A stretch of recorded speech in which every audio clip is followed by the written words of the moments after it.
शीर्षक वक्त ने जो लिख दिया। वक्त ने जो लिख दिया। भाग 1, पहली मुलाकात। साल 2012 की बात है। दिल्ली विश्वविद्यालय का नया सेशन शुरू हुआ था। कॉलेज के गलियारों में नई नई शक्लें, नए सपने और युवाओं की चमक बिखरी थी। उसी भीड़ में एक लड़की थी, आर्या शर्मा। भोली सी, सादगी से भरी, लेकिन उसकी आंखों में एक अजीब सा आत्मविश्वास था। आर्या ने अंग्रेजी साहित्य में दाखिला लिया था। पहले ही दिन क्लास में जब उसने अपनी सीट संभाली, तभी पास की कुर्सी पर बैठा एक लड़का उसकी ओर मुड़ा। हाय, मैं अयान। तुम नई हो? आर्या ने हल्की मुस्कान दी। हाँ, तुम? मैं भी नया ही हूँ, पर लगता है तुम पढ़ने में बहुत तेज हो। किताबों से दोस्ती करके आई हो क्या? उसकी शरारती मुस्कान देखकर आर्या मुस्कुराए बिना नहीं रह सकी। शायद उसी पल दोनों के बीच कोई अदृश्य डोर बंध गई थी। भाग 2, दोस्ती की शुरुआत। दिन बीतते गए। क्लास, असाइनमेंट, लाइब्रेरी, हर जगह अयान और आर्या साथ दिखने लगे। अयान थोड़ा फुर्सतिया किस्म का था। मस्ती, शरारत और कभी कभी क्लास बंद करके चाय के ठेले तक घूम आना। जबकि आर्या नियमों में विश्वास रखने वाली, सब कुछ तय समय पर करने वाली लड़की थी। फिर भी दोनों के बीच अजीब सा संतुलन था।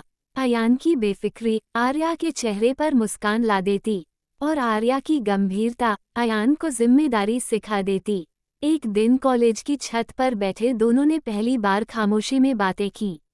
अयान ने पूछा, तुम्हें डर नहीं लगता आर्या? जिंदगी इतनी बड़ी है और हम इतने छोटे। आर्या ने कहा, डर नहीं लगता, बस लगता है कि कहीं वो वक्त जो अच्छा है निकल न जाए। अयान ने पहली बार महसूस किया कि ये लड़की सिर्फ खूबसूरत नहीं, गहराई से भरी है। भाग 3, प्यार का एहसास। कॉलेज का दूसरा साल चल रहा था। अयान और आर्या की दोस्ती अब पूरे कॉलेज में चर्चा का विषय थी। लोग कहते, ये दोनों साथ नहीं हैं तो कोई चमत्कार ही होगा। पर सच ये था कि दोनों एक दूसरे से प्यार तो करते थे, मगर बोले कभी नहीं थे। एक दिन कॉलेज फेस्ट में डांस परफॉर्मेंस थी। अयान ने आर्या से कहा, चलो साथ में परफॉर्म करते हैं। आर्या ने मना कर दिया, पर फिर उसके जिद करने पर मान गई। गाना था पहला नशा पहला खुमार।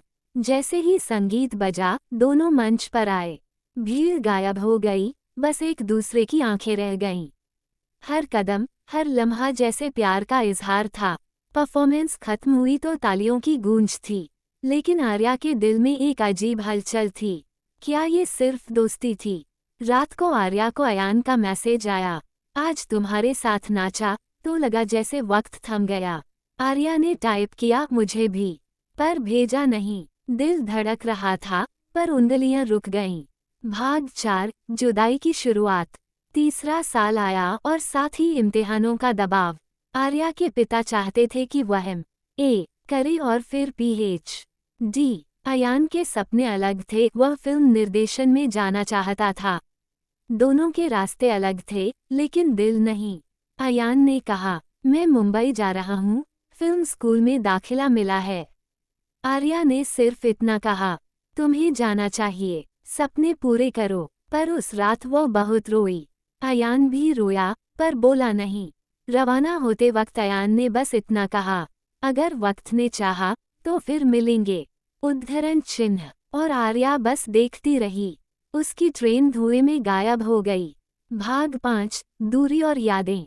मुंबई में अयान ने अपने करियर की शुरुआत की। छोटे मोटे शॉर्ट फिल्मों से लेकर विज्ञापनों तक काम किया, लेकिन हर फ्रेम में, हर स्क्रिप्ट में, हर संवाद में आर्या कहीं न कहीं थी। आर्या मीनवाइल दिल्ली में लेक्चरर बन गई थी।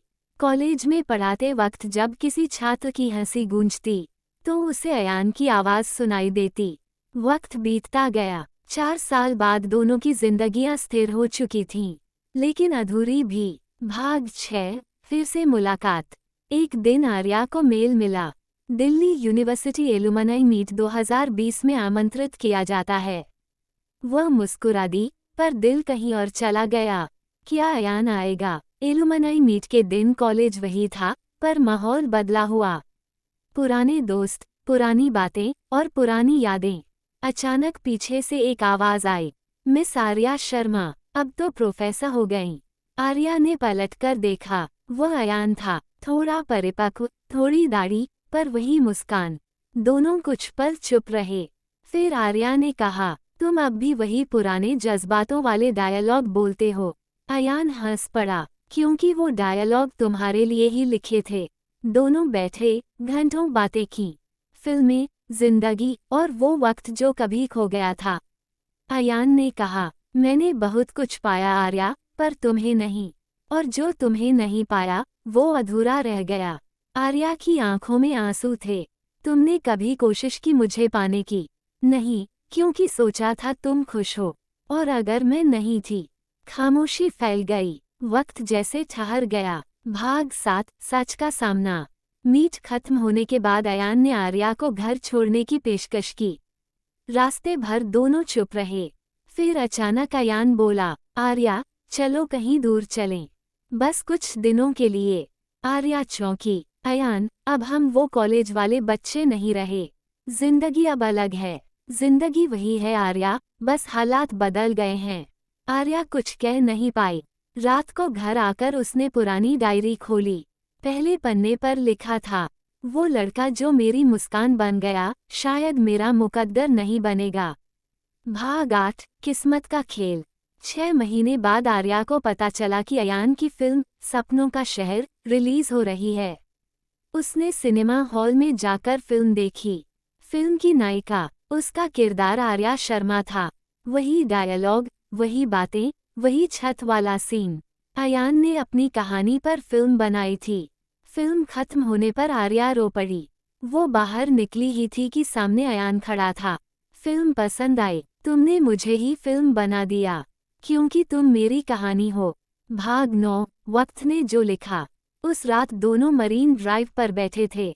लहरें किनारे से टकरा रही थीं, और चांदनी में दोनों के चेहरे चमक रहे थे। अयान ने धीरे से कहा, आर्या, अगर मैं कहूँ कि अब भी तुमसे प्यार करता हूँ? आर्या ने कहा, तो मैं कहूँगी कि मैंने कभी करना छोड़ा ही नहीं। दोनों मुस्कुराए, और वो खामोशी फिर लौट आई, जिसमें सब कहा जा चुका था। भाग 10, अंत जो शुरुआत बन गया। अयान और आर्या ने शादी नहीं की। हाँ, सही पढ़ा आपने। दोनों ने तय किया, हम एक दूसरे की कहानी है, पर जरूरी नहीं कि हर कहानी शादी में खत्म हो। आर्या अपने कॉलेज में, अयान अपनी फिल्मों में। दोनों ने एक दूसरे को जिंदगी में जिया। जब भी आर्या क्लास में प्रेम कविताएं पढ़ाती, वो मुस्कुरा देती क्योंकि हर पंक्ति में अयान था। और जब अयान कैमरे के सामने किसी किरदार को निर्देश देता, वो सोचता आर्या अब भी मेरी सबसे बड़ी प्रेरणा है।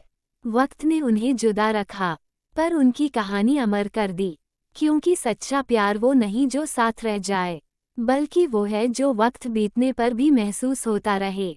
समाप्त।